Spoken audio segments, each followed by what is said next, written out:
जा मुंह फुला के बैठ जा गुलाब जामुन सो ऐसा कुछ बोलो।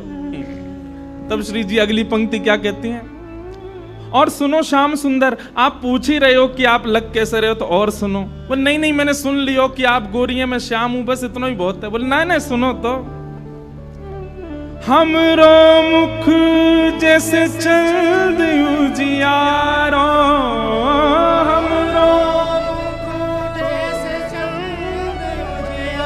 और तुमरो मुख जैसे रहने अंधियारी, तुमरो मुख। किशोरी जी कह रही हैं हम तो पूर्णिमा के चंद्रमा और तुम अमावस्या की रात।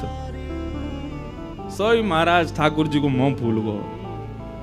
तो श्री जी जब सामने होते हैं ना ठाकुर जी, तब तो ऐसा बर्ताव करती हैं, लेकिन जब ठाकुर जी कहीं चले जाते हैं तो प्रेम का ये स्वरूप होता है। प्रेमी जब सन्मुख हो तो उसकी ज्यादा प्रशंसा नहीं होती। पत्नी अच्छा भोजन बनाए और पति से वो उसकी प्रतीक्षा ये रहती है कि परोस दें, और वो बस खड़ी रहती है कि ये भोजन पाए तो कुछ बोले, वो सुनने के लिए ही खड़ी रहती है। लेकिन पति का स्वरूप क्या है, उसको अच्छा लगता है लेकिन फिर भी वो ज्यादा प्रशंसा नहीं करता। इसमें नींबू कम है, तुम यार मिर्च बहुत डालते हो, कम डाला करो, ये कर मुंह फुला के चली जाएगी। ये प्रेम का ही तो स्वरूप है। आप कहोगे आपको कैसे पता, आपका तो हुआ नहीं, हमारा नहीं हुआ, पर हम जितनों के बीच रहते हैं सबका हो रखा है, तो इसलिए अनुभव होता रहता है हमको। और सबसे बड़ी बात भैया, हम तो शामा शाम की लीला सुनते रहे, पढ़ते रहे, वहां में अनुभव हो गए।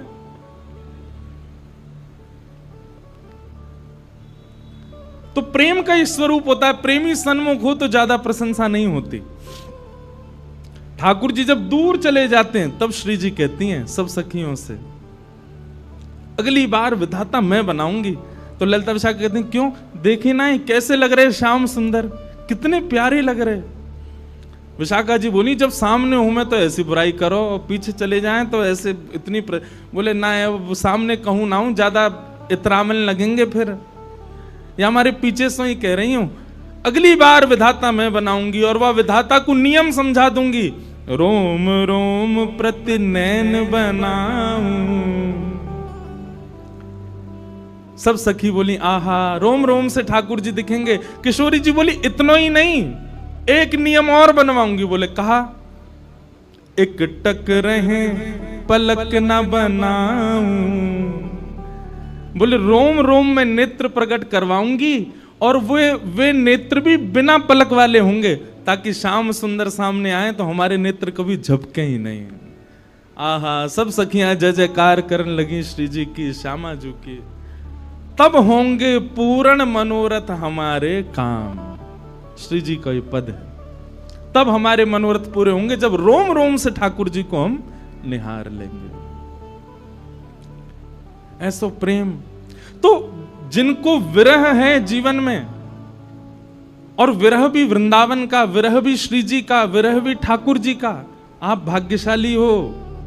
हम व्यास रूप में हैं इसलिए कुछ कह नहीं पाते, पर जब आपके नेत्रों में अश्रुबिंद ठाकुर जी के लिए देखते हैं ना, सही में इच्छा होती है आपको प्रणाम करें, क्योंकि आप बहुत भाग्यशाली हैं कि श्री जी की याद आती है, ठाकुर जी का स्मरण होता है, और उनके स्मरण में आपके नेत्र सजल होते हैं। व्यक्ति के शरीर में सबसे बहुमूल्य यदि कुछ है तो वो है अश्रुबिंद, सबसे बहुमूल्य है। और वो यदि आप ठाकुर जी के लिए प्रस्तुत करते हैं तो आप सबसे बहुमूल्य वस्तु ठाकुर जी को दे रहे हैं। लेकिन हमारी एक प्रार्थना सुनो, रुदन सबके सन्मुख नहीं होना चाहिए, और विशेष रूप से ठाकुर जी के सामने तो बिल्कुल ही नहीं होना चाहिए। रुदन तो एकांत में होना चाहिए। ठाकुर जी की कथा चल रही है, लीला हम सुना रहे हैं, आप वृंदावन में राधा वल्लभ जी को देख रहे हो, तो इन स्थितियों में अश्रु प्रकट होना ये सामान्य बात है, हो ही जाएगा। कथा कई बार ऐसी होती है कि अत्यंत घोर नास्तिक व्यक्ति भी रोने लग जाता है कथा में बैठा बैठा। वो भाव एक अलग विषय है, परंतु नेत्रों के अश्रु एकांत में प्रकट हों, वो गोपनीय वस्तु है, वो सबको दिखाने के लिए नहीं है। क्यों? क्योंकि जब आप सब अब रुदन कर रहे हैं, आपके नेत्रों में अश्रु आ गए, और किसी व्यक्ति ने आपका अगर उपहास किया तो आपके भाव को ठेस पहुंचेगी, आपकी भक्ति में वो उसको नामापराध कहते हैं। नामापराध में एक अपराध यह भी है कि उस व्यक्ति के सामने अपने भाव प्रकट करना जिस व्यक्ति को ठाकुर जी से दूर दूर तक कोई संबंध नहीं है। इसलिए अश्रुबिंद आप रोक ना पाओ तो विषय अलग है, परंतु फिर भी प्रयास करो कि कथा में ठाकुर जी के सामने, वृंदावन में राधा वल्लभ राधा रमण जी के सामने तो प्रसन्न मुद्रा में जाओ, प्रसन्न भाव में जाओ। जब वहां से निकल के कक्ष में आ जाओ तब एकांत में रुदन करो। एकांत में रुदन होगा ना तो काऊ दिना आंसू पहुंचवे ठाकुर जी आ जाएंगे एकांत में, सबके सामने नहीं। आहा, मीराबाई का एक पद है, कब मिले पिया मोरा गोविंद, कब मिले पिया मोरा, पिया मोरा। इस पद में मीराबाई एक बात कहती हैं, व्याकुल प्राण धरत नहीं धीरज, व्याकुल प्राण धरत नहीं धीरज, कब देखूं मुख तोरा गोविंद, कब देखूं मुख तोरा गोविंद, कब मिले पिया मोरा, पिया मोरा, पिया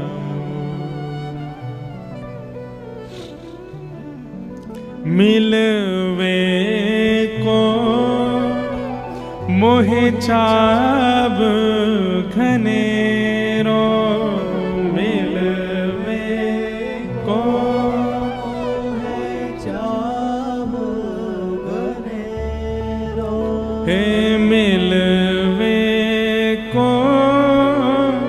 मोहे चाब घनेरो,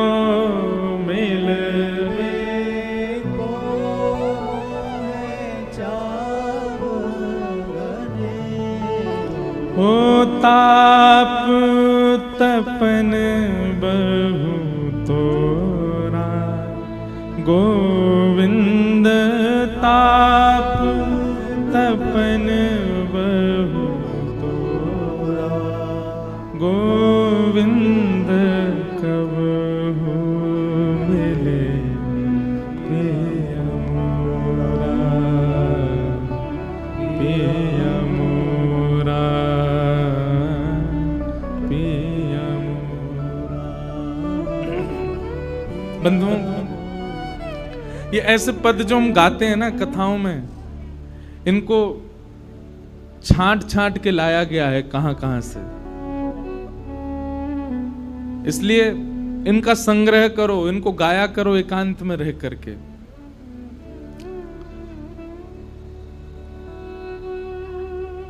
आज कथा का परम सौभाग्य है कि हमारे मध्य में कुछ अंतर्मुखी वैष्णवों का आना हुआ है। अंतर्मुखी वैष्णव मतलब आप अपनी दिव्य चक्षुओं से ठाकुर जी को देखते हैं। प्रत्यक्ष चक्षु भले ही नहीं है, और प्रत्यक्ष चक्षु से करना ही क्या, संसार अपनी ओर आकृष्ट करता है। परंतु आज ऐसे कुछ बालक हमारे पास आए हैं जो सूरदास जी के समान हैं। एक बार करतल ध्वनि से इन सब का स्वागत। और साथ ही श्री राधा रमण लाल जी के परम अंग सेवी श्री अनुराग गोस्वामी जी भी पधारे हैं, बहुत बहुत प्रणाम। बोल राधा रमण लाल की। श्री राधा रमण जी के अंग से भी पधारे हैं। कल कुरुक्षेत्र से गीता जी आ गई थी महाराज जी के रूप में, आज राधा रमण जी आ गए गुसाई जी के रूप में। कल हमारे राधा वल्लभ लाल जी के गोस्वामी जी पधारेंगे, उनके भाव से वे राधा वल्लभ लाल जी आएंगे। फिर एक दिन बिहारी जी के गुसाई जी पधारेंगे। ऐसे ही सबके अंग से भी यहां पधारेंगे, तो इन्हीं के भाव से ही मानो सप्तनिधि ही कथा में पधारेंगे। तो हम एक भाव कह रहे थे कि ये जो पद हम गाते हैं ना कथाओं में, ये चुने हुए पद हैं, ये ढूंढ ढूंढ के निकाले हैं, इनको याद कर लिया कीजिए। और फिर ठाकुर जी के सन्मुख नहीं, सन्मुख के पद अलग हैं, सामने गाने वाले पद अलग हैं, ये एकांत में गाने वाले पद हैं। ये आपको ठाकुर जी के सामने नहीं गाने। जैसे कि श्री गोवर्धन वासी सांवरे तुम बिन रहो ना जाए, ये भी एकांत का ही पद है, ये भी ठाकुर जी के सन्मुख नहीं गाना है। और ठाकुर जी के सन्मुख गाओ तो तब गाओ जब ठाकुर जी का श्रृंगार हो गया हो, भोग लग गया हो, व्यवस्थित खाली बैठे हो ठाकुर जी, तब गाओ। पर फिर भी ये विरह के पद हैं, विरह के पद एकांत में गाने हैं। मंदिर में बैठ करके जो ठाकुर जी को सुनाने वाले पद हैं, उन पदों में लीला के पद गाओ। जहां किशोरी जी ठाकुर जी का मिलन हो रहा हो, कुंज विहार कर रहे हो, वन विहार कर रहे हो, ठाकुर जी किशोरी जी का श्रृंगार कर रहे हो, आदि आदि, इस प्रकार के पद ठाकुर जी के सन्मुख गाने हैं। पर विरह के जो पद हैं इनको तो एकांत में गाना। और मीराबाई के तो अधिकतर पद एकांत में गाने वाले हैं। भले ही बाहर मंदिर में ठाकुर जी विराज रहे हैं, कमरा में जबरदस्ती आके वहां बैठ के गाओ, न दूर जाके गाओ।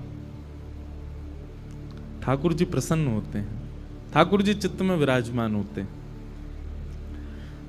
तो हम विरह पे आज प्रारंभ कर रहे थे कथा। आज इतने सारे बालक आए हैं, ये सब हमारे सूरदास जी के समान हैं। सूरदास जी महाराज से किसी ने कहा, बोले कि ठाकुर जी ने आपको नेत्र नहीं दिए, फिर भी आप ठाकुर जी का इतना गुण गाते हो।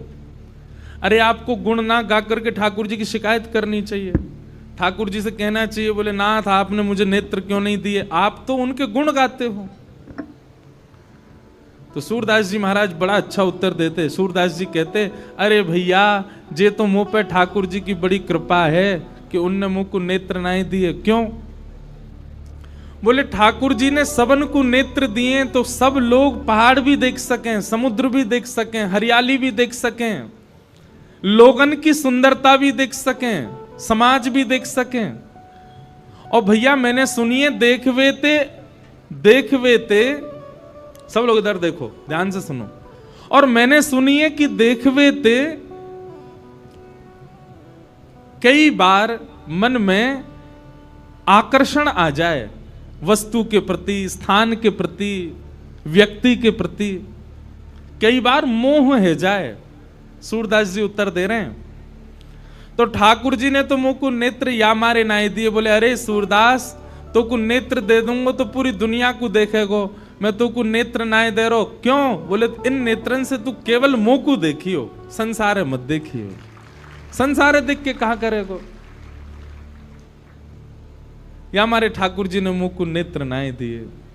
वैष्णव का एक स्वभाव होता है, एक स्वरूप होता है कि वो अपने जीवन में घटने वाली हर स्थिति को सकारात्मक रूप से लेता है, कभी भी उसमें नेगेटिविटी नहीं देखता कि ऐसा क्यों हो गया, चलते चलते गिर गए, पंप में लग गई, अब रो रहे हैं, हमने कोई अपराध किया होगा तभी लगी। नहीं, वैष्णव कभी ये नहीं सोचता कि मैंने अपराध किया इसलिए लगी है। वैष्णव ये सोचता ठाकुर जी कुछ चाह रहे होंगे तभी लगाई है, ठाकुर जी को जो सोच रहे होंगे मेरे बारे में कुछ बढ़िया।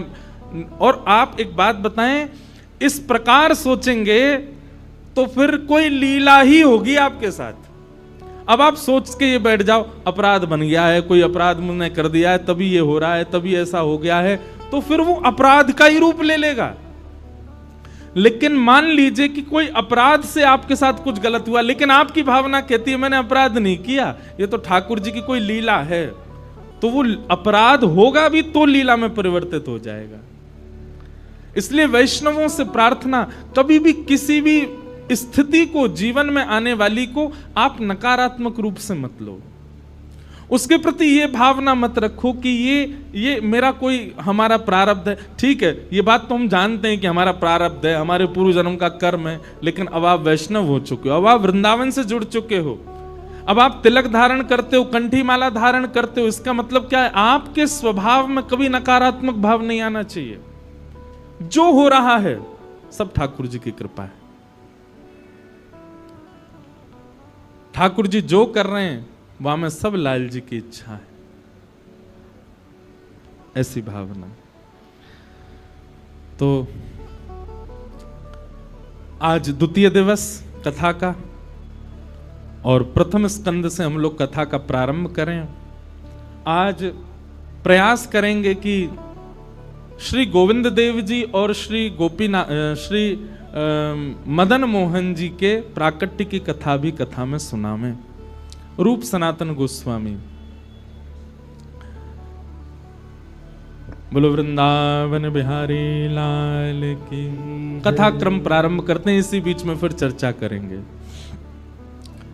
जन्माद्यस्य यतोऽन्वयादितरतः चार्थे स्वविज्ञस्वराट् तेने ब्रह्म हृदय आदि कवये मुह्यन्ति यत्सूरयः तेजो वारि मृदां यथा विनिमयो यत्र त्रिसर्गो मृषाः धाम्ना स्वेन सदा निरस्तकुहकं सत्यं परम धीमहि। भागवत जी का पहला श्लोक है।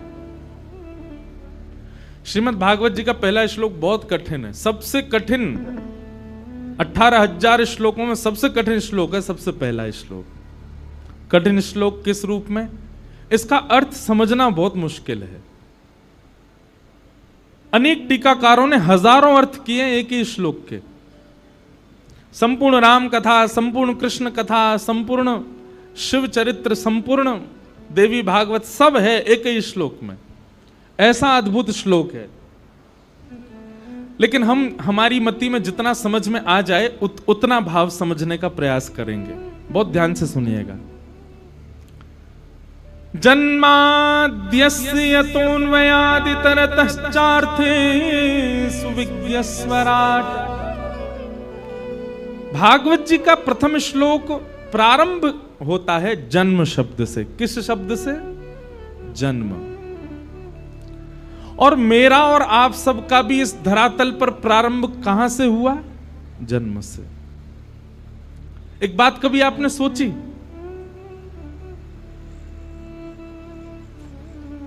समुद्र होता है ना, कभी समुद्र के तट पर गए हैं तो समुद्र में केवल वही किनारा दिखता है जहां पर आप खड़े हो, दूसरा छोर दिखाई नहीं देता।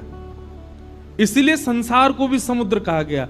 आपका जन्म रूपी किनारा आपको पता है, पर आपका गंतव्य क्या ये आपको क्लियर नहीं है। हमारी गति क्या होगी, हमारी स्थिति क्या है, हमारी एक मति क्या है, हमारा अंत कहां है, ये हमें नहीं पता होता। पर वैष्णव होने के बाद में, वृंदावन से जुड़ जाने के बाद में, ठाकुर जी के अनुयायी बनने के बाद में आप सबकी गति निश्चित हो जाती है। क्या? कृष्णात् परम किमपि तत्त्वमहं न जाने। हम सबकी गति क्या है? हम सब लोग, वैसे सब लोग तो नहीं, पर कुछ लोग यहां बैठे, हम सब कर्म किस लिए कर रहे हैं? संसार में आए हैं जीने के लिए, कुछ आवश्यकताएं हैं, उसके लिए कर्म कर रहे हैं, उसी के लिए सारे नियमों का पालन कर रहे हैं, उसी के लिए विवाह, बालक आदि जो भी हमारी जीवनचर्या है वो केवल और केवल इसलिए कि हमको निर्वहन करना है कुछ समय। पर हमारी डेस्टिनेशन वो नहीं है कि बहुत धन कमाना है या बहुत बड़े घर बनाने हैं या बहुत गाड़ियां खरीदनी है। हमारी डेस्टिनेशन क्या है? हमारा गंतव्य क्या है? श्री राधा कृष्ण के चरणारविंद, ये हमारी डेस्टिनेशन है। हमें वही चाहिए। श्री युगल चरणार विंदों में हमारा अनुग्रह हो जाए, यही हमारा जीवन का लक्ष्य है। और श्रीमद् भागवत जी उसके लिए गूगल मैप का काम करती हैं। मैप जैसे नेविगेशन दिखाता है वैसे भागवत जी करती हैं। आप सबको पता है कि हमको शिमला जाना है, पर भीड़ बहुत है तो जाएं कैसे, तो आपने गूगल पर डाल दिया तो गूगल आपको शॉर्टकट बताएगा, यहां जाम ज्यादा है, ऐसे है, ऐसे है, ये करना। हम सबको ये बात पता है कि हमें राधा रमण लाल जी के श्री चरण चाहिए, पर कैसे? तब भागवत रूपी नेविगेशन के पास आओ। श्रीमद् भागवत जी बताएंगे कहां रुकना है, कहां चलना है, कहां भीड़ ज्यादा है, कहां से निकलना है, क्या क्या उपाय हैं, कैसे नहीं है, वो सब आपको भागवत जी क्लियर करेंगे और कहां पहुंचा देंगे? आपके गंतव्य पर। अरे कहां तक कहें, यह तक भी आपको पता चल जाएगा कि कितने दिन में भगवत प्राप्ति होगी और कब भगवत प्राप्ति होगी, यह तक श्रीमद् भागवत जी स्पष्ट कर देंगे आपके चित्त में। ऐसी भागवत की कथा है। क्यों? क्योंकि आपका प्रारंभ होता है जन्म शब्द से, और श्रीमद् भागवत जी का विश्राम अंतिम श्लोक का अंतिम शब्द क्या? हरिम परम। तो प्रथम श्लोक के प्रथम शब्द को अंतिम श्लोक के अंतिम शब्द को जोड़ दें तो क्या है? जन्म हरिम परम। मेरी शरण में जो आएगा, भागवत जी कह रही हैं, उसको मैं हरि चरणार विंदों तक बिल्कुल सही सलामत पहुंचा दूंगी। यही उद्देश्य है भागवत जी का। श्रीमद् भागवत सुनने कराने के पीछे और कोई उद्देश्य नहीं होना चाहिए आपका, यही उद्देश्य हो, ठाकुर जी की प्राप्ति। और वो कैसे हो, उन सब के प्रमाण श्रीमद् भागवत में है। तो जन्माद्यस्य तोन्वयादितरतः, कृष्ण लीला यदि देखें तो संपूर्ण श्लोक में जो जन्म लेते ही अपने माता पिता को छोड़ करके अन्वयाद इतरतः, चार्थे स्वविज्ञ स्वराट, भगवान स्वराट हैं। भले ही उनकी कांति श्याम वर्ण की है, भले ही ठाकुर जी सांवले हैं, पर ऐसा नहीं है कि अंधेरा हो जाए तो ठाकुर जी गायब ही हो जाएंगे। उनकी कांति में से प्रकाश प्रकट होता है। कितनी लीलाओं में इस बात को प्रमाणित किया गया है कि ठाकुर जी भले ही श्याम वर्ण के, पर जब कभी भी अमावस्या की रात्रि होती है, रात्रि में ठाकुर जी विचरण करते हैं, तो ऐसा नहीं ठाकुर जी अंतर ध्यान रहते हैं, दिखाई नहीं देते हों, इतने कार्य भी नहीं है। उनकी कांति जो है वो अद्भुत है। स्वराट यहां पर वर्णन है। ठाकुर जी जब चलते हैं ना तो पता कैसे लगते हैं? ऐसा लगता है नीली मणि घूम रही हो, नील मणि घूम रही हो। एक अद्भुत कांति प्रकट होती है ठाकुर जी के श्री अंग से। चार्थे स्वविज्ञ स्वराट, और तेने ब्रह्म हृदय आदि कवये, जो ब्रह्मा आदि देवताओं को भी निर्णयात्मिका बुद्धि से निर्णय प्रदान करते हैं कि तुमको ये करना है, तुमको ये करना है, तुमको, सब देवताओं के ऊपर जो अधिपति बनकर के बैठे हैं। तेने ब्रह्म हृदय आदि कवये मुह्यन्ति यत् सूरयः, बड़े बड़े देवताओं को भी जो अपने ऊपर मोहित कर लेते हैं, अपनी भ्रगुटी पर, अपनी चाल पर, अपनी मंद मुस्कान पर जो आकृष्ट कर लेते हैं।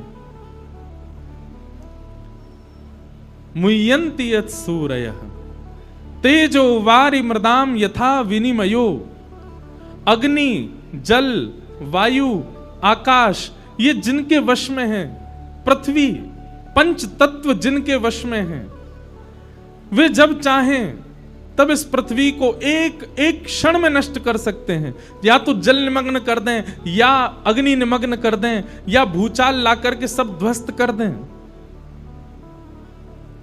तेजो वारि मृदाम यथा विनिमयो यत्र सर्गो मृषा, जिनकी बनाई हुई सृष्टि हमको लगती वास्तविक है लेकिन पूर्णतया मिथ्या है।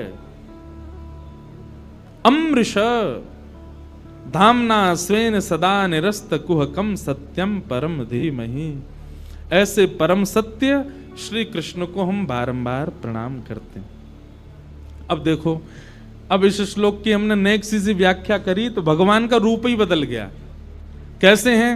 बोले जिनकी भ्रगुटी टेढ़ी करने पर भूचाल आ जाता है, जिनके पैरों के नीचे ब्रह्मा आदि देवता हाथ जोड़ करके खड़े रहते हैं, जिनकी चाल पर ढाल पर देवता मोहित होते रहते हैं, ऐसे श्री कृष्ण को प्रणाम करते हैं। परंतु यही श्री कृष्ण जब वृंदावन में आ जाते हैं तो रूप बदल जाता है। हमारे ब्रज में गाते हैं, क्या गाते हैं? विष्णु अवतार विश्व पोषण करण, विष्णु अवतार विश्व पोषण करण। विष्णु का अवतार किस लिए हुआ? बोले विश्व का पोषण करने के लिए। पर सोई कर चोरी यहाँ अहीर घरन, हाँ सोई कर चोरी यहाँ अहीर। कैसे?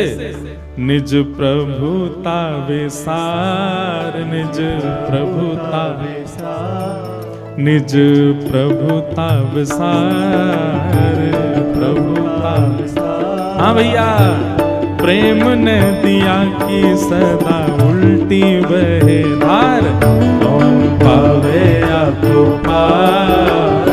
प्रेम ने दिया कि सदा उल्टी बहे धार, अरे कौन पावे आपको पार। प्रेम ने दिया कि सदा उल्टी बहे धार, कौन पावे आपको पार। प्रेम ने दिया कि सदा उल्टी बहे धार। ओ देखो मैं सुनाऊं एक बात अनुमेल, देखो मैं सुनाऊं एक बात अनुमेल, देखो मैं सुनाऊं एक बात अनुमेल, देखो मैं सुनाऊं एक बात अनुमेल।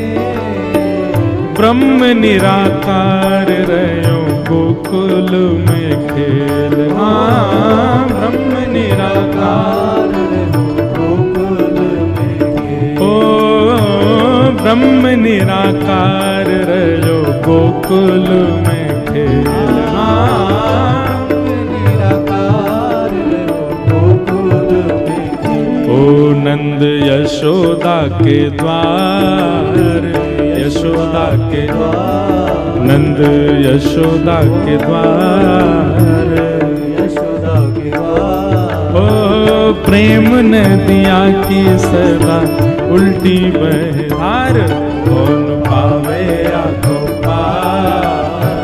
प्रेम ने दिया कि सदा उल्टी। हमारे ब्रज की रसिया है, कौन पावे आपको पार।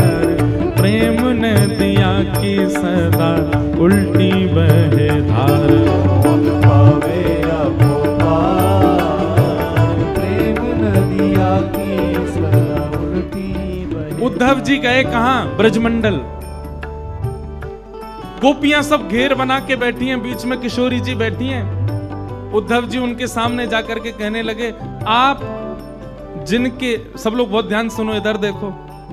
उद्धव जी कहते हैं, आप जिनके विरह में इतने व्याकुल हो रहे हैं, आप जिनके विरह में इतने नीर बहा रहे हैं, आपको पता है वो कौन है?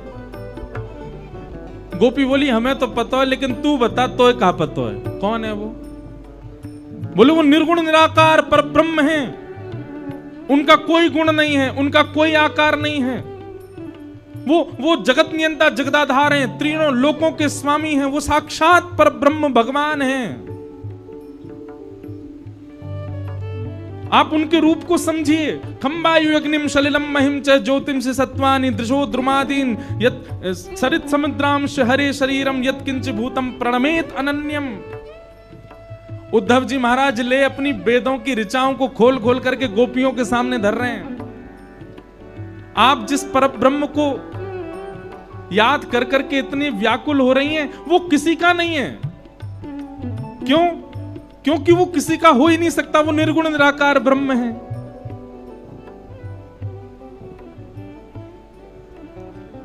जब उद्धव जी कहते कहते कहते कहते मुंह सूख गया उद्धव जी का, तब गोपियों ने एक बात कही, उसी को हमारे सूरदास जी ने एक पद में गाया है। निर्गुण कौन देश को वासी, निर्गुण कौन देश को, निर्गुण कौन देश को वासी। हे उद्धव, जिस निर्गुण के बारे में तुम बोल रहे हो कहां रहता है? ओ निर्गुण कौन देश को वासी, निर्गुण कौन देश को वासी, निर्गुण कौन देश को वासी, निर्गुण कौन देश को वासी। हे को है जनक जननी, को है जनक जननी, को है जनक जननी, को है जननी।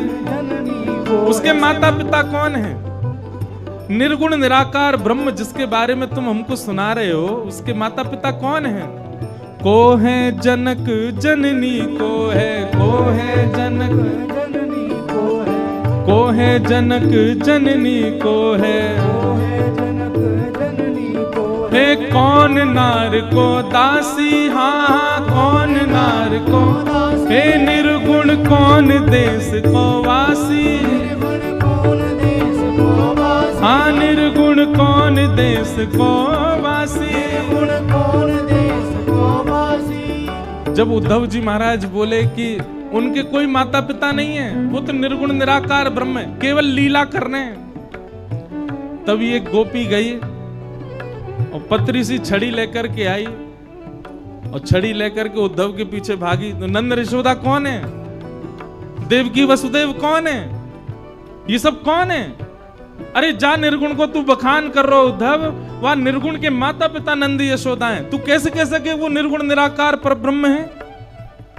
और यदि वो निर्गुण निराकार है, काय को हमारे घर की माखन चुरा के खावे, काय को हमारे संग रास रचावे, काय को हमें विरह प्रदान करे? निर्गुण पर ब्रह्म के बारे में आके सुना रहे हो हमें। हे निर्गुण कौन देश को वासी, हाँ निर्गुण कौन देश को वासी, निर्गुण कौन देश को वासी। हो कैसो बरन भेष है, कैसो कैसो बरन भेष है, कैसो बरन भेष है, कैसो कैसो बरन भेष है, हे के ही रस अभिलाषी, हाँ के ही रस अभिलाषी। निर्गुण कौन देश को वासी, निर्गुण कौन देश को वासी, निर्गुण कौन देश को वासी, निर्गुण कौन देश को वासी। हे सुनत कौन है रयो है ठगयो, सुनत कौन है रयो, सुनत कौन है रयो है ठगो, सुनत कौन हे सूर सबई मति नाशी, हाँ सूर सबई मति नाशी। हे निर्गुण कौन देश को वासी, निर्गुण कौन देश को, हाँ निर्गुण कौन देश को वासी, निर्गुण कौन देश को वासी। हे प्रेम नदिया की सदा उल्टी बह धार हो, प्रेम नदिया की सदा उल्टी बह कौन पावे आँखों पार, प्रेम नदिया की सदा उल्टी बहे धार। कौन पावे आँखों पार, प्रेम नदिया की सदा उल्टी बहे धार। तो ठाकुर जी का स्वरूप यदि वेद और पुराणों में आप देखेंगे तो वह स्वरूप ठाकुर जी का बिल्कुल अलग है, लेकिन वही वृंदावन रस चर्चा में देखेंगे तो वहां के ठाकुर जी अलग हैं। रसखान कहते हैं ब्रह्म में ढूंढो पुराणन गायन,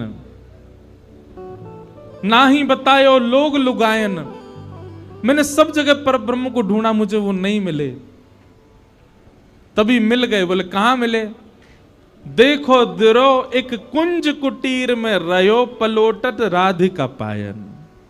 तभी मैंने कुंज में जाकर के देखा तो रत्न सिंहासन पर किशोरी जी बैठी हैं और उनके श्री चरणों में अपने मुकुट रूपी मुकुट अविराजित शीश को झुकाए श्री श्याम सुंदर बैठे हैं। रसखान कह रहे हैं मैंने पहली बार पर ब्रह्म को वहां देखा।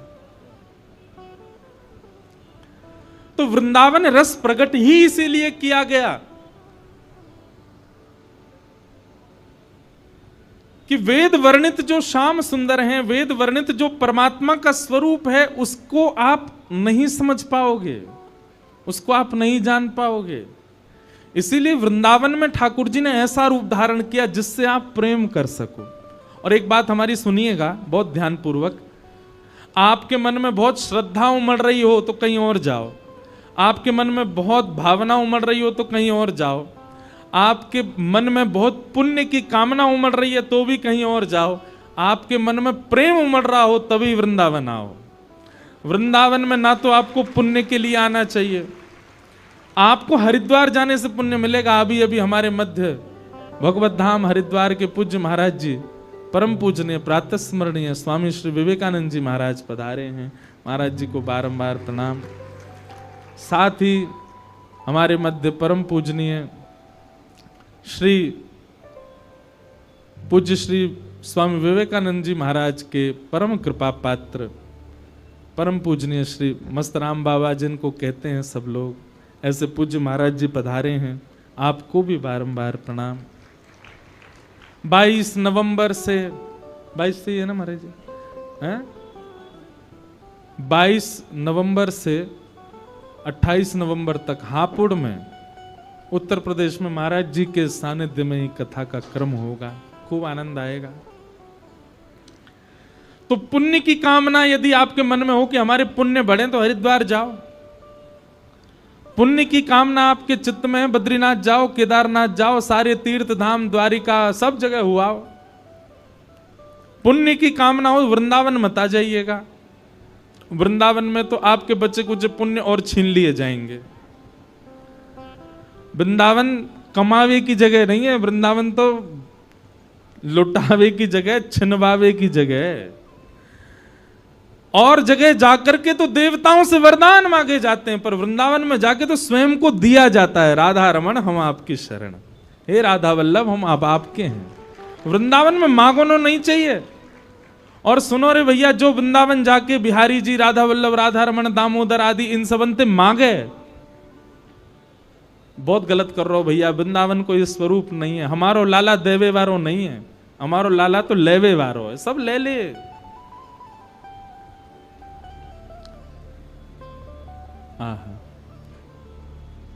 सब ले ले। श्री मदन मोहन लाल जी के प्राकट्य की कथा जो है उसमें एक भाव आता है। रूप सनातन गोस्वामी ये दोनों आपस में भाई थे। सब लोग इधर देखो, सावधानी से सुनो। रूप गोस्वामी जिन्होंने श्री गोविंद देव जी को प्रकट किया, और सनातन गोस्वामी जिन्होंने मदन मोहन जी को प्रकट किया। सप्तनिधि का पद आप सबको याद ही है, उसमें प्रथम गोविंद हैं, दूसरे मदन मोहन हैं।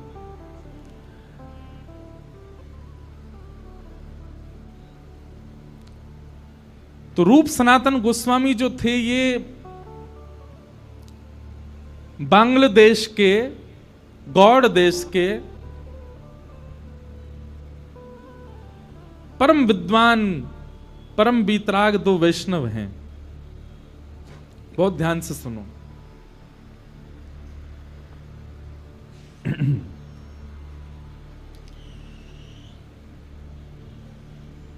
एक मुस्लिम शासक राजा था वहां पर।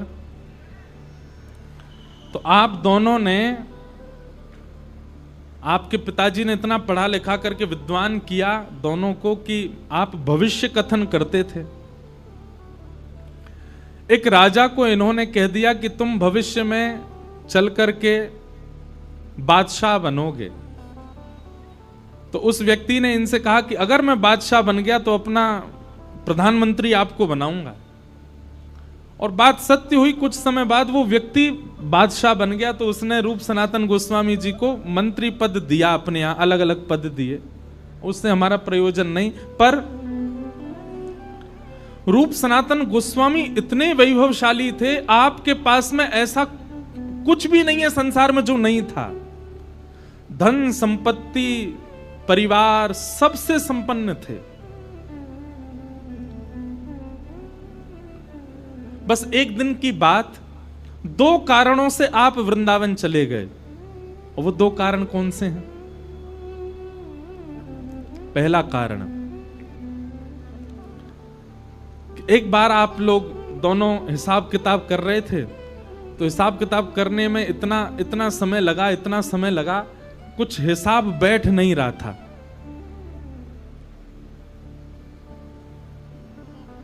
दोनों थक गए, तो एक सेवक को बुला करके आपने कहा कि सुनो, हमारे लिए शरबत बना के लाओ।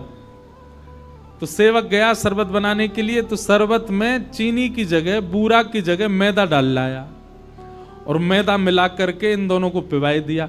अब ये हिसाब में इतने व्यस्त थे कि मैदा युक्त शरबत पी गए, इनको पता ही नहीं चला कि इसमें शक्कर नहीं है, बूरा नहीं है। सुबह का समय हुआ, सेवक ने जब सब जगह जांच पड़ताल, मतलब रसोई में जाकर के देखा, तब उसको पता चला, अरे कल रात में शरबत मैंने बनाया, मैंने जल्दी जल्दी में बूरा की जगह मैदा मिला करके पिला दिया। उसको बड़ी गिलानी हुई।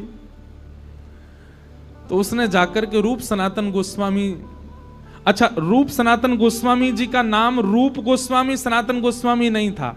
आप दोनों का पूर्व नाम, सनातन जी का नाम पहले अमर था। क्या नाम था? अमर। और रूप गोस्वामी जी का नाम पहले संतोष था। अमर और संतोष इन दोनों के नाम थे। तो सेवक ने जाकर के बहुत रोने लगा, कान पकड़, मुझे क्षमा कर दे, मुझसे अपराध हो गया। तो दोनों ने कहा, क्या बात है, तुमने क्या किया ऐसा? बोले, महाराज कल रात्रि आपने शरबत मांगा था। बोले, हाँ। जल्दी जल्दी में मैं उसमें शक्कर की जगह, बूरा की जगह मैदा मिला लाया था, मैदा युक्त शरबत आपको पिला दिया, मुझे क्षमा कर दो। उन दोनों के चित्त में ये चिंता नहीं हुई कि हम मैदा पी गए पानी के संग, बल्कि उनके चित्त में ये चिंता हुई कि हम इस संसार के विषय में इतने ज्यादा व्यस्त हो गए हैं कि रात्रि में हमको इतना भान भी नहीं हुआ कि जल में शक्कर नहीं है, मैदा पी गए। और बोले, अभी तो ये प्रारंभ है, अभी तो हम मंत्री पद पर बैठे ही हैं, तब हमारे साथ ऐसा हो रहा है। आगे आगे चलते जाएंगे तो विषय भोग बढ़ता ही चला जाएगा। सदैव याद रखना बंधुओं, व्यक्ति वैष्णव दो ही हो सकते हैं। पहला वो जिसके पूर्व के प्रारब्ध संचित हों, या फिर दूसरा वो जिसके जीवन में ठोकर लगी हो। कुछ ऐसी घटना घट गई कि महाराज वृंदावन की तरफ मुड़ गए। फिर दो ही प्रकार के लोग वृंदावन जाते हैं।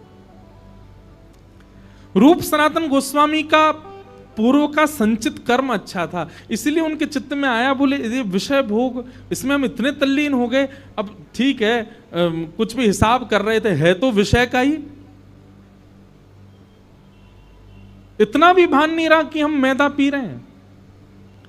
अब ये उनके मन में चिंतन चल ही रहा था कि उसी समय उनको खबर मिली कि श्री लीलाचल धाम जगन्नाथपुरी से श्रीमन चैतन्य महाप्रभु वृंदावन यात्रा को जा रहे हैं और असंख्य वैष्णव उनके साथ जा रहे हैं। आप दोनों के मन में भाव आया कि एक बार उनका दर्शन करना चाहिए। तो श्री चैतन्य महाप्रभु, इतनी भीड़ थी उनके साथ में कि उनको लगा इतनी भीड़ के साथ वृंदावन जाना ठीक नहीं, तो एक आधे रास्ता से वो वापस, उन्होंने ऐसा भाव रखा कि हम वापस नीलाचल जा रहे हैं। तो लोग बाग सोचे अब जा ही नहीं रहे वृंदावन, तो हम भी आगे क्या करेंगे, तो कई लोग अपने अपने घर को चले गए। तभी चैतन्य महाप्रभु ने देखा कि भीड़ कम हो गई, तो एक गांव में रुक गए। वो गांव रूप सनातन गोस्वामी का ही था।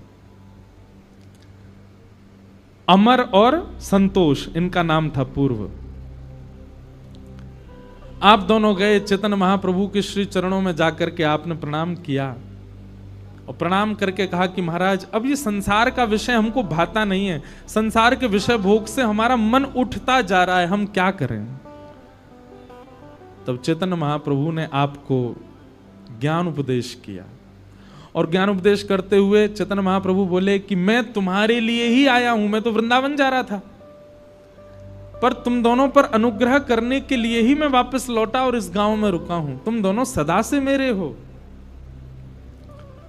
तुम्हारी स्थिति ये नहीं है, तुम्हारी गति ये नहीं जो तुम कर रहे हो, तुम्हारी गति तो वृंदावन है, तुम्हारी स्थिति तो वृंदावन है। जितना शीघ्र हो सके वृंदावन चले जाओ। तो हम सनातन गोस्वामी के विषय में पहले चर्चा कर रहे हैं, मदन मोहन लाल जी के। तो रूप गोस्वामी जो थे वे तो एक ही प्रवचन में ऐसे हो गए कि उन्होंने राजा के आना जाना ही बंद कर दिया और अपने एक भाई को संग लेकर के वो वृंदावन चले गए। लेकिन रूप गोस्वामी के वृंदावन जाने से राजा को इतना क्रोध आया, उसने सनातन गोस्वामी को अपने यहां कैदी बना लिया। ठाकुर जी ऐसे ही प्रकट नहीं हो जाते, ऐसे ही नहीं मिल जाते। बहुत पापड़ बेले हमारे आचार्यों ने, बहुत कष्ट सहा आचार्यों ने, तब जाकर के सप्तनिधि प्राप्त हुए हमें। एक भाई चला गया वृंदावन और उस भाई के छोड़ के जाने के क्रोध में राजा ने सनातन गोस्वामी को अपने यहां बंदी बना लिया। रूप गोस्वामी को जब ये बात पता चली तो पीड़ा तो उनको बहुत हुई, लेकिन बोले अब मैं क्या करूं। पत्र लिख करके भेजा, बोले भैया किसी भी प्रकार से जो आप कर सको आप वहां से निकल करके वृंदावन आ जाना। और एक समय आया, फिर वो लंबी कथा है कि सनातन गोस्वामी जैसे तैसे निवृत्त होकर के वृंदावन आ गए। आप श्री को जब वृंदावन आए तब पता चला कि रूप के तो गोविंद देव प्रकट हो गए। रूप गोस्वामी के भक्ति भाव से श्री गोविंद देव जी प्रकट हो गए। सनातन गोस्वामी जी को बहुत विरह हुआ कि नाथ आप रूप से ज्यादा प्रेम करते हो, उसको आपने एक ही प्रवचन में वृंदावन बुला लिया, उसको बंदी भी नहीं बनना पड़ा, और वृंदावन आकर के इतने वर्षों तक यहां भजन पूजन करके आपने प्रकट होकर के अपनी सेवा भी दे दी। मुझ में क्या कमी, मेरा मन भी तो शुद्ध है, मेरे मन में भी तो भाव है, आप मेरे लिए कब प्रकट होगे। यह विरह भावना प्रकट हुई। इसी भावना से आपने चैतन्य महाप्रभु के श्री चरणों में प्रणाम करते हुए निवेदन किया, आचार्य प्रवर कुछ ज्ञान प्रदान करें। तब 10 दिन तक महाप्रभु जी का प्रवचन संग किया उन्होंने। और महाप्रभु जी बोले कुछ नहीं, बस तुम चिंतन किया करो, नित्य नेत्र बंद करके ठाकुर जी से ही पूछा करो कि वो तुम पर अनुग्रह कब करेंगे, अपने आप ठाकुर जी तुमको कृपा करके सेवा प्रदान करेंगे। सनातन गोस्वामी, अच्छा रूप सनातन ये नाम चैतन्य महाप्रभु ने ही रखे थे दोनों के। सनातन गोस्वामी ध्यान करने बैठते और अपने ध्यान में बैठे बैठे ठाकुर जी से रोते कि नाथ मुझ पर अनुग्रह कब करोगे, मुझ पर कृपा कब करोगे। और स्थिति ये आ गई कि सनातन गोस्वामी के मन में ये भाव आने लगा, शायद मैं अभी भी विषय में पड़ा हूं, रूप गोस्वामी निकल चुके इसलिए उनको मिल गए, मेरे शायद अभी भी विषय भोग बचे इसीलिए ठाकुर जी नहीं आ रहे हैं। तो धीरे धीरे सब वस्तुओं का त्याग करने लगे,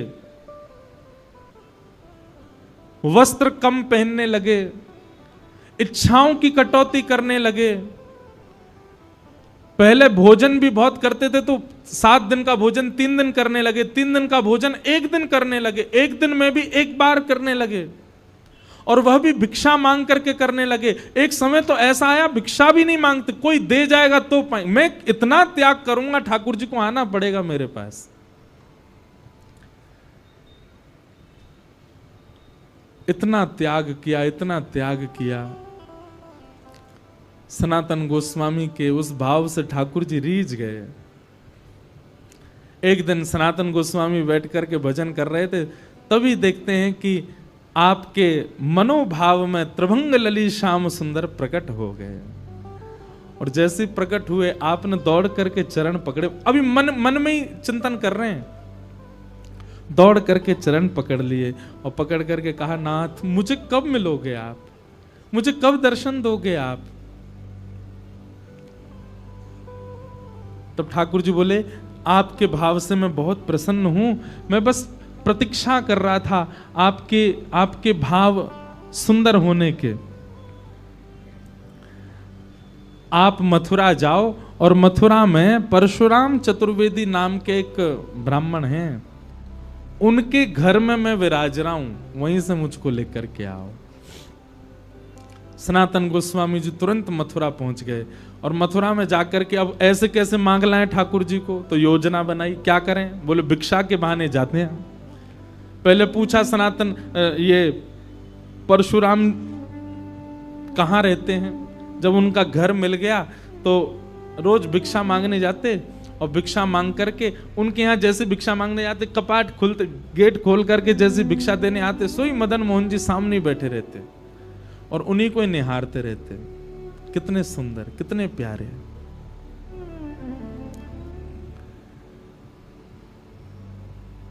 पहले ही ठाकुर जी चित्त में आकर के बता चुके हैं कि मैं उनके घर से तुम्हारे पास आऊंगा। सनातन गोस्वामी की स्थिति कभी विचार करो बंधुओं, वे अपने हृदय के ठाकुर को दूर से निहारते हैं, पर ऐसे मांग के ले जा नहीं सकते। किसी के ठाकुर को कैसे मांगोगे? आकर के रुदन करते और ठाकुर जी से प्रार्थना करते, आप ही कुछ करो ना, मैं कैसे मांग के लाऊं आपको। भगवान बोले स्वप्न में आकर के, बोले कल जब वो मैया भिक्षा देने आएगी तो उससे थोड़ा संवाद करना। क्या संवाद करूं? बोले बस मेरी सेवा का भाव पूछना, उसी से ही कोई योजना बनेगी। तो सनातन गोस्वामी दूसरे दिन गए, भिक्षा मांगने लगे। तो मैया, एक बूढ़ी मैया आती थी भिक्षा देने। जैसे भिक्षा देने लगी तो सनातन गोस्वामी बोले, मैया इनकी सेवा कैसी है, कैसी सेवा करती हो, आनंद आता होगा खूब। मैया अपना सिर पकड़े, बोले बाबा दूर से ही देख लो, ये दूर से ही प्यारो लगे, जाके घर में आ जाए, जाके चित्त में आ जाए, जाके जीवन में आ जाए, बाको सब कुछ लुटवाए दे। मेरो इतनो बड़ो घर, मेरो इतनो बड़ो परिवार सब छुड़वाए दियो जाने। मेरो परिवार बिखर गयो, मेरे बालक बिखर गए, सब मुंह से दूर रहते चले गए। और सुनो बाबा, मेरो तो सब लुटवाए दियो, अपने सबरे खजाने भर लिए जाने। अपनी पोशाक, अपनो श्रृंगार, अपनो मुकुट, अपनो ही सिंहासन, सब अपनो ही भरतो चलो गो।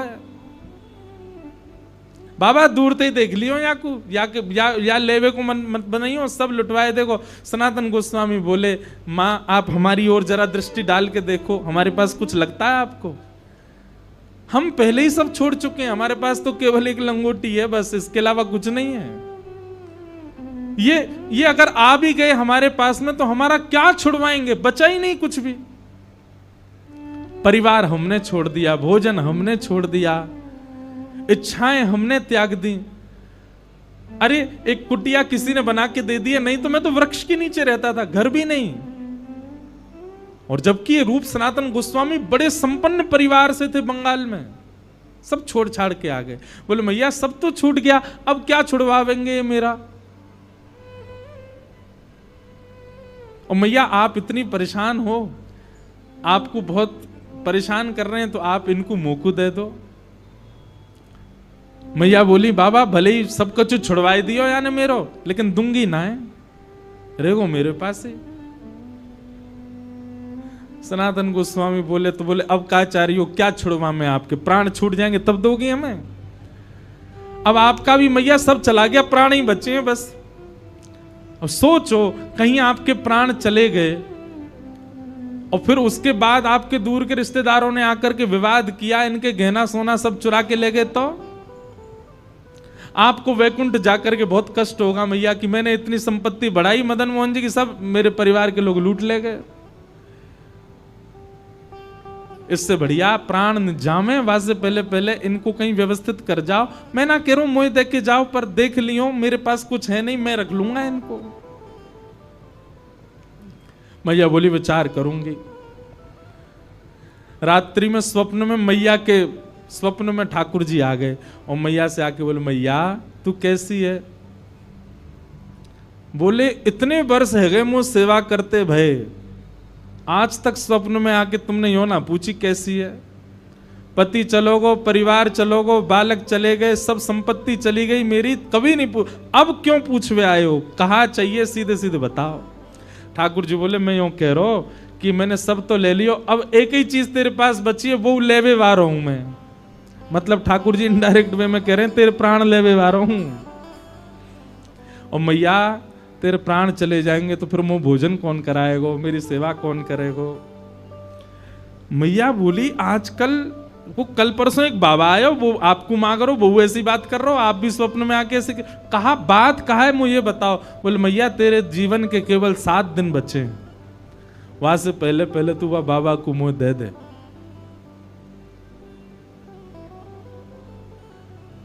मां के नेत्र सजल हो गए, बोले ठाकुर जी आप जानो ही चाह रहे हैं तो फिर मैं व्यवस्था करूंगी।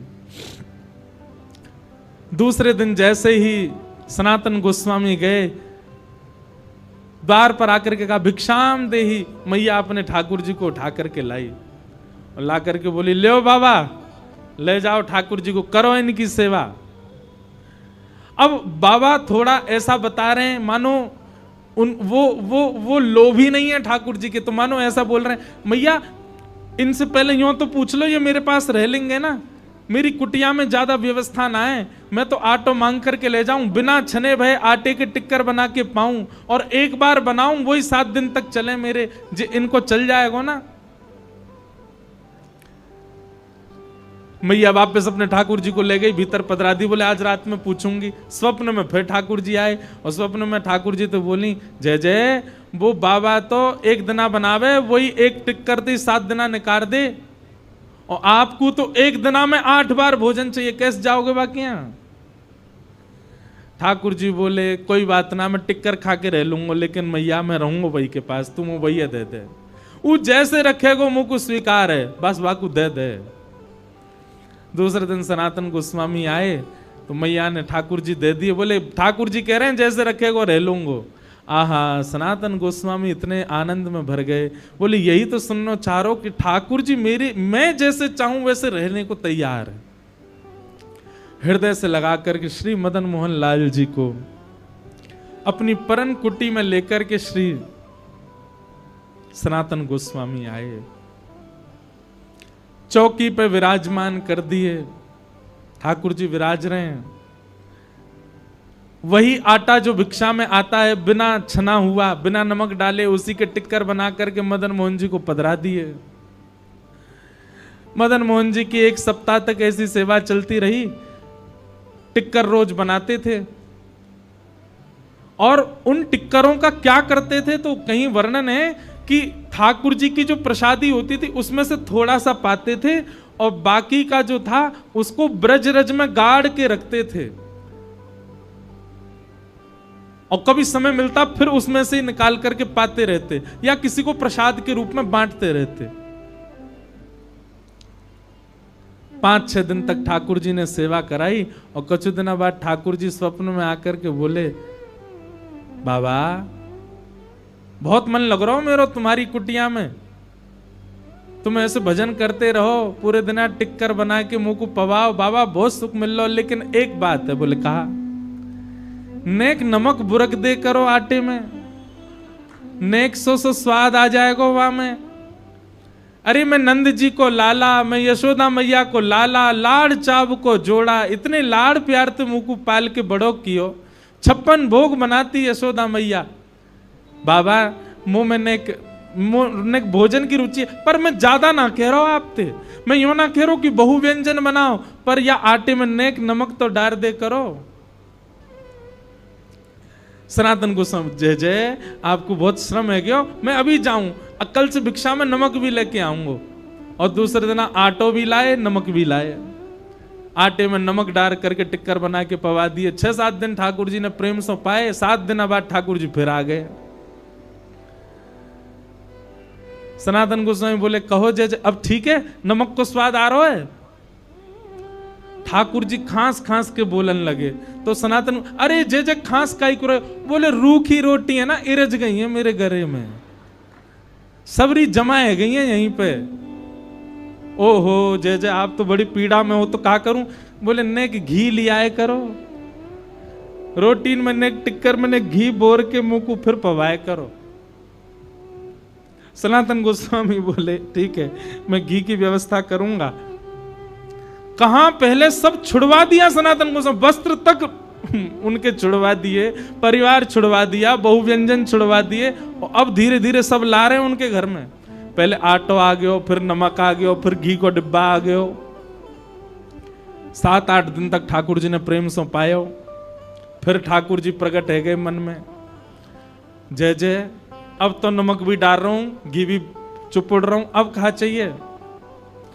ठाकुर जी बोले मैं कछु ज्यादा ना मांग रहा हूं, मैं तो यूं कह रहा हूं आप कंडा जराए करके वही पर टिक कर सेकें, और मुंह को लगे कंडा बेचारे बहुत देर तक ऐसे ही रह जाएं, उनमें कछु और भी बन सके। आप एक आलू लियाए करो और जैसे ही कंडान की अग्नि समाप्त हो तो भुनवे डाल दे करो। जैसे ही कंडान में आलू भूल जाएंगे, उनको बढ़िया छिलका उतार के नमक रह भैया नमक डाल के और बाकी चटनी बना के मुंह पवाए दे करो। सनातन गोस्वामी जी ने ठाकुर जी उठाए गोद में, बोले चटोरे लाल, मेरे पूरे घर में पहले तो सब छुड़वाए दियो, मेरे व्यंजन छुड़वा दिए, मेरो भोजन छुड़वा दियो, मेरो घर छुड़वा दियो, परिवार छुड़वा दियो, वस्त्र छुड़वा दिए, और अब धीरे धीरे सब, अरे ये एक दिन आवेगो मेरे घर में 56 भोग बनने लगेंगे, मैं भजन कब करूंगा फिर, रुको तो मैं वही मैया के पास ही छोड़ के आऊं। जैसे ही मदन मोहन जी को उठा के ले जाने लगे, प्रत्यक्ष मदन मोहन जी प्रकट हो गए, प्रकट होकर हृदय से लगा लिया और हृदय से लगा करके बोले बाबा तू जैसे रहेगो रहूंगो तेरे सिर पे ही, तो छोड़ के ना जाऊंगो।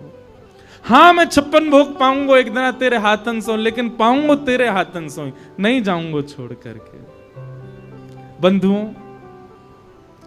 ठाकुर जी विरह देते हैं ना, इसका मतलब ये नहीं है कि वो निष्ठुर हैं। ठाकुर जी संबंध छुड़वाते हैं, मित्र छुड़वा देते हैं, संसार के विषय भोग छुड़वा देते हैं, इसका मतलब ये नहीं कि वो निष्ठुर हैं। वो चाहते नहीं आपको कि आप किसी के संग रहो, ऐसा नहीं है, केवल परीक्षा ले रहे हैं। लेकिन आपने ठाकुर जी के द्वारा दी गई हर स्थिति को स्वीकार कर लिया तो ठाकुर जी उससे इतने प्रसन्न हो जाएंगे कि जैसे सनातन के हृदय से लग गए वैसे हमारे हृदय से लग करके ठाकुर जी कहेंगे जैसे रखेगो रहूंगो तेरे संगे।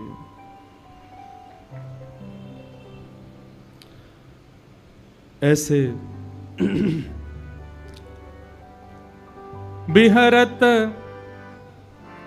बिहरत निस दिन कुंज गलन में, ब्रज जन मन सुख धाम। मदन मोहन को रूप निरख के, मदन मोहन को रूप निरख, सनातन बलि बलि जाए। वृंदावन प्यारो वृंदावन, वृंदावन प्यारो वृंदावन। बोलो मदन मोहन लाल की। बड़े प्यारे ठाकुर हैं हमारे वृंदावन के। अब करौली राजस्थान में विराजते हैं। तो देखो सनातन गोस्वामी जी की कथा से आपने क्या सीखा।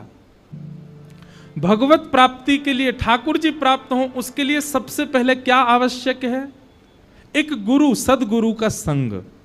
चैतन्य महाप्रभु यदि कभी सनातन गोस्वामी के जीवन में नहीं आते तो शायद उनको कभी भगवत प्राप्ति नहीं होती। लेकिन गुरु कैसा होना चाहिए? गुरु वही जो हरि सो मिलावे, गुरु वही जो वृंदावन में बसावे, गुरु वही जो हरि की राह दिखावे, जो भगवत भावों को आपके चित्त में स्पष्ट करे, वो गुरु होना चाहिए। ऐसे गुरु सनातन गोस्वामी को प्राप्त हुए। तो सबसे पहले गुरु आश्रित। और गुरु आश्रय भी कैसा? चैतन्य महाप्रभु ने कहा कि वृंदावन चले जाओ तो अपनी राजकीय संपदा को छोड़ करके चले गए वृंदावन। रूप सनातन गोस्वामी जी का जब मैं चरित्र पढ़ रहा था तो उनके परिवार के बारे में भक्तमाल जी में ऐसा वर्णन किया है, उस काल में, उस समय में वह सुख था उनके पास जो बड़े बड़े राजाओं के पास नहीं था। सब छोड़ करके आ गए वृंदावन। और यह बात स्पष्ट है, जाके चित्त में यह भावना हो कि हमें श्री राधा रमण प्रत्यक्ष मिले तो हरिराम व्यास जी की इस पंक्ति को याद रखिएगा, कनक कूट कोटिक लग तजिए, भजिए कुंवर कन्हैया, वृंदावन सा चौधन भैया। जब तक आपके जीवन में वृहद त्याग नहीं होगा तब तक ठाकुर जी नहीं मिल सकते। ये बात लिख लीजिएगा। हम लोग नेक नेक से त्यागन पे ठाकुर जी को मांग रहे हैं, ठाकुर जी आपके लिए मैंने जो है प्याज लहसुन छोड़ दी, ठाकुर जी आपके लिए मैंने व्यसन करना छोड़ दिया, आपके लिए मैंने ये सब करना, आप केवल जिह्वा की वस्तुओं के त्याग कर पा रहे हैं। भगवत प्राप्ति के लिए त्याग पूछना भी नहीं है, बस त्याग दो। बोले जा से मोह ठाकुर जी मिले, मुझे वो करना है। मीराबाई का जो पद आप सब गाते हैं, मैं बैरागन होंगी, उस पद में जो अंतरा है उसमें क्या कहती है मीराबाई? कहो तो कुसुमल साड़ी रंगावा। मतलब अगर कोई कह दे कि अरे मीरा खूब सुंदर श्रृंगार कर तभी श्याम सुंदर रीझेंगे, तो कोई कह जाता ना तो मीराबाई अपनी बुद्धि नहीं लगाती, अच्छा श्रृंगार से रीझते हैं, बोले अच्छा तो फिर तो मैं बहुत सुंदर श्रृंगार करूंगी। और तभी संत महापुरुषों को मीराबाई देखती तो इनसे कहती, आप लोगों ने श्रृंगार क्यों नहीं किया? श्याम सुंदर तो श्रृंगार से रीझते हैं, आप इतने सामान्य बने क्यों घूमते हैं? बोले नहीं नहीं, ठाकुर जी भगवा भेष से रीझते हैं। कहो तो भगवा भेष, कहो तो मोतियन मांग भरावा, और कहो छिटकावा केश। अगर कोई कह जाए कि केश दान कर दो ठाकुर जी तब मिलेंगे, तो मीराबाई उसके लिए भी तैयार हैं।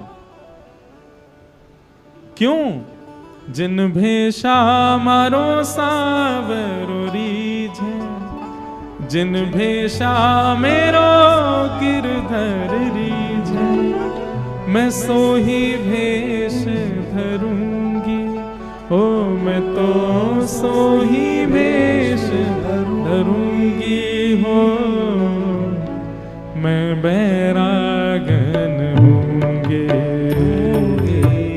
मैं बैरागन होंगे, ओ मैं बैरागन होंगे, मैं बैरागन होंगे। तो बाला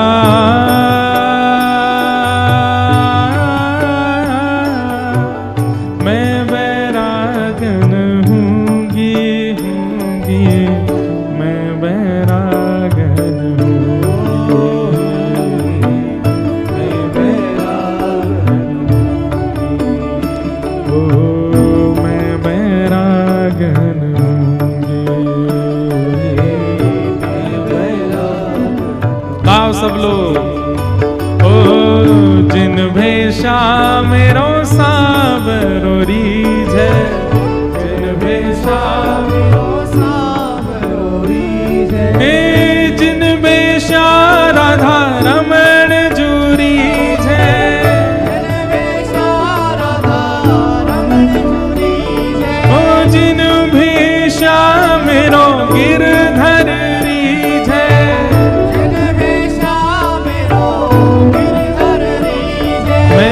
सोही भेष धरूंगी, हो मैं तो सोही भेष धरूंगी, अरे हाँ मैं तो सोही भेष धरूंगी, हो मैं तो सोही भेष धरूंगी, अरे हाँ मैं बैरागन होंगे, मैं बैरागन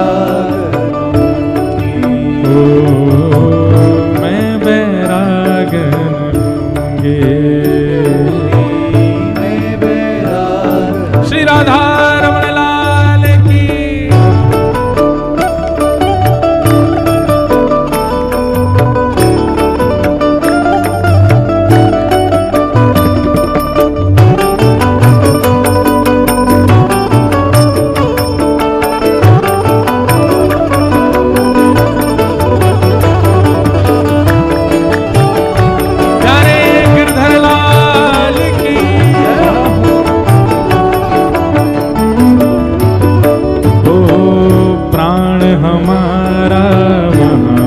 बसत है प्राण हमारा जहाँ बसत है, ओ प्राण हमारा वहाँ बसत है, प्राण हमारा जहाँ बसत है, ओ यहाँ तो खाली खो,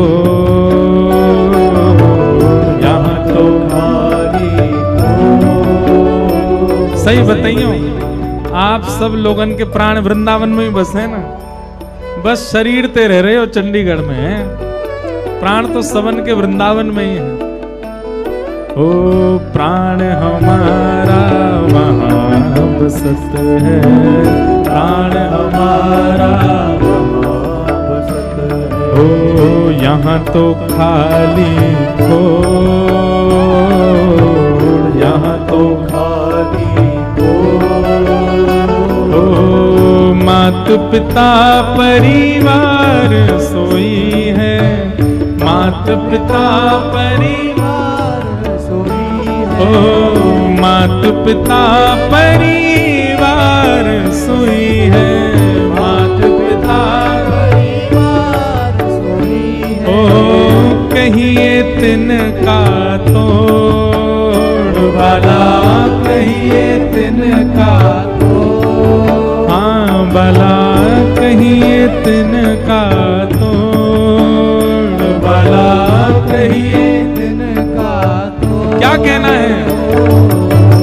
मैं बैरागन होंगे, मैं बैरागन होंगे, मैं बैरागन होंगे,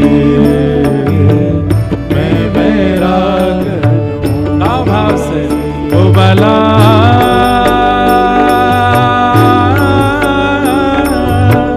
मैं बैरागन होंगी, होंगी मैं बैरागन होंगी, मैं बैरागन होंगी। बैरागन होने का कारण कुछ और नहीं, दिखावा तो बिल्कुल भी नहीं होना चाहिए। ये गोपी बनना इसलिए नहीं बनना है कि सब देखें, देखो हम गोपी, गोपी हमारे बननो है भैया। ओ जिन भेषा मेरो सावरो रीझ है, जिन भेषा मेरो सावरो रीझ है, जिन भेषा मेरो गिरधर रीझ है, जिन भेषा मेरो गिरधर रीझ है। ओ जिन भेषा राधा रमण